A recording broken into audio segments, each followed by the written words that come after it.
This morning's reading is from the book of Luke, chapter 6, verses 17 to 21 and 30 to 31.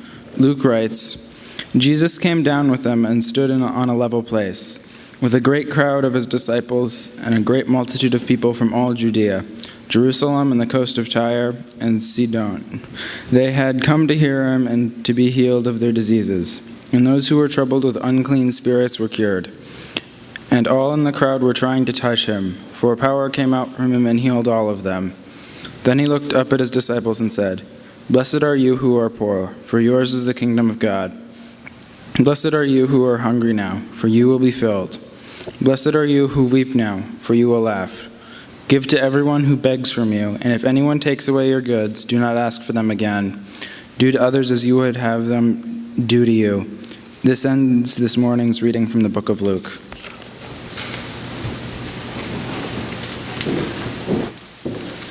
Hi, I'm Grace Cook, and I had some expectations for a work tour.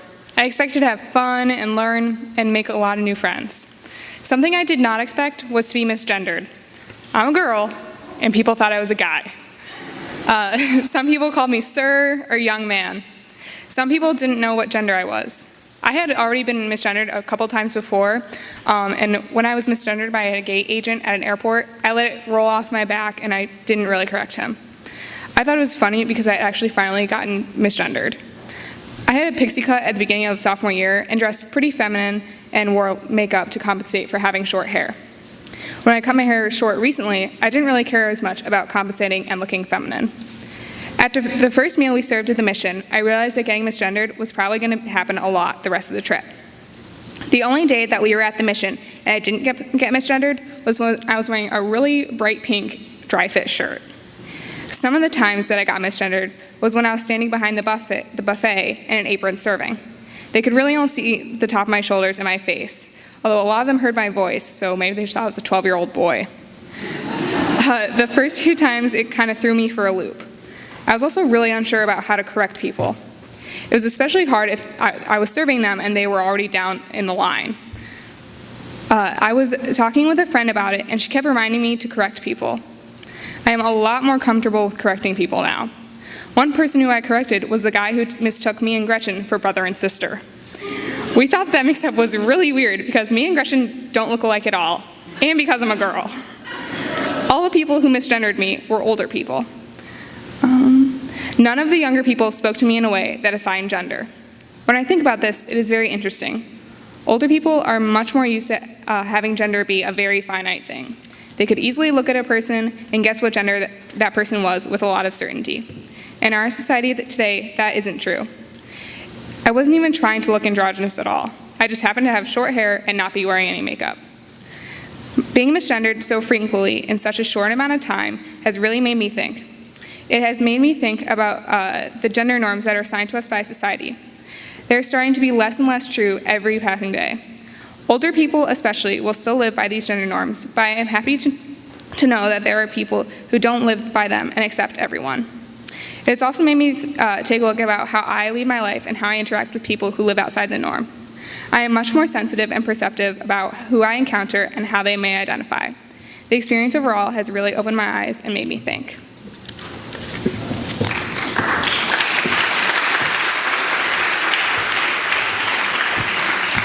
Hi, I'm Gretchen, and I went on work tour this summer. Yes, I was mistaken for Grace's sister. So work tour 2017 was for sure an interesting one. It was fun and enjoyable like most, but more mentally exhausting than any school year I've had this far. It pushed me farther outside my comfort zone than I'd ever been before. Not only did it push me outside of my boundaries, but it pushed me beyond my mental breaking point. Serving at the soup kitchen was no doubt super fulfilling, but it broke my heart watching young children, their families, and addicts walk into the soup kitchen every day. It became very difficult for me to watch the same people show up for breakfast, lunch, and dinner. Recognizing faces more and more as the week went on. Walking into a completely new experience made me really nervous about the kinds of reactions that I would get from the people that we would be serving, but I was overwhelmed with the positivity and gratitude our group received. It was easy to tell the lack of confidence and dignity that the people in the soup kitchen had. Even with the sadness and lack of hope inside of them, they were still able to stay positive. Sorting food pallets was another thing we had to do at the soup kitchen. At times, it felt like the work we were doing was not appreciated or making a difference. But we realized that the impact it had on the soup kitchen. Normally, they have 2 women who work in the soup kitchen, who work like sorting food pallets in the soup kitchen. But with all 12 of us working to sort all this stuff, it made the process go by so much faster. It was difficult and exhausting work, but it paid off in the end, seeing everything organized and seeing all of our work pay off. Overall, my work tour experience was positive and fulfilling, with definite rough patches along the way. It tested my limits and pushed me well outside my comfort zone. While I wouldn't say this type of work is for me, I'm definitely grateful for the experience I had, especially because I got to do it alongside my friends.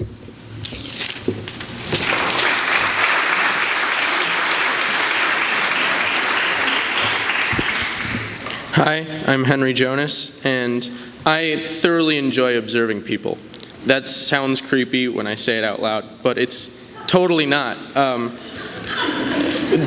In the soup kitchen that we went to in Duluth, there was absolutely fantastic people watching. There were so many people from so many walks of life coming in to get a bite to eat because they can't make ends meet beyond their rent. That some of them were sad, some of them were like a woman that came in with a black eye with her husband that clearly put it there, or the single mom that came in with 2 kids that didn't smile the entire time that she was in eating because she couldn't believe that she had stooped so low being in the soup kitchen. But then there was the people that were completely happy and thanked you every single time you interacted with them, constantly emphasizing how thankful they were on how you took time out of your day to come and help them out. My personal reaction to this was to feel somewhat irrelevant in that I was only here for a week and I couldn't make that much of a difference in any of these people's lives because I was just sorting food or I was, chopping up vegetables. But this ties actually very well into the prayer that we had today, where, quote, we feel like what we do is just but a drop in the bucket, where we particularly don't feel like we're making that much of a difference, but we really are with the lack of staff that they had at the soup kitchen in Duluth.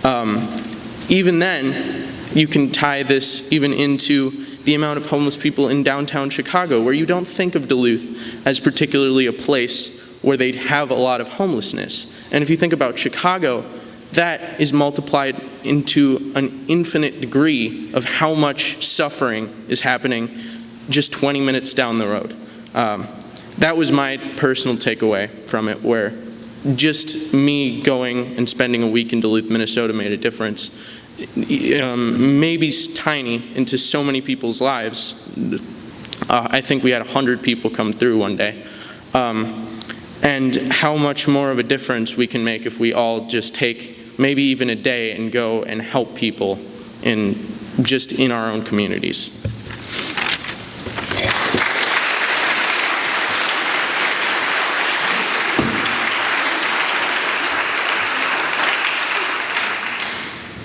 Hi, I'm Elaine Carter. So I just wanted to say a little something about this year's work tour as well. I know that for quite a while our group has been visiting Sunset Gap down in Tennessee, and I loved all the memories that I have of that place and the people who we got to know so well. So when I heard that we weren't returning this summer, I was a little bit upset. But as soon as we served our first meal at Union Gospel Mission, I knew that this was going to be a life-changing experience, and that it was. I remember sitting down to talk with the rest of our group after the first day of work, and everyone was very uncomfortable. I mean, we were physically uncomfortable in that our backs ached from working 12-hour days and sleeping on tile floor and waking up at 5:45 in the morning. But I think that everyone on work tour was somewhat uncomfortable emotionally. Most of us had never been around, let alone interacted with, so many people who were so impoverished and living such difficult lives. We were all heartbroken to see single parents with children or veterans have to walk through the doors. And we all got scared at times too. Some people had ankle monitors on or track marks on their arms, or someone get worked up over something and yell at us.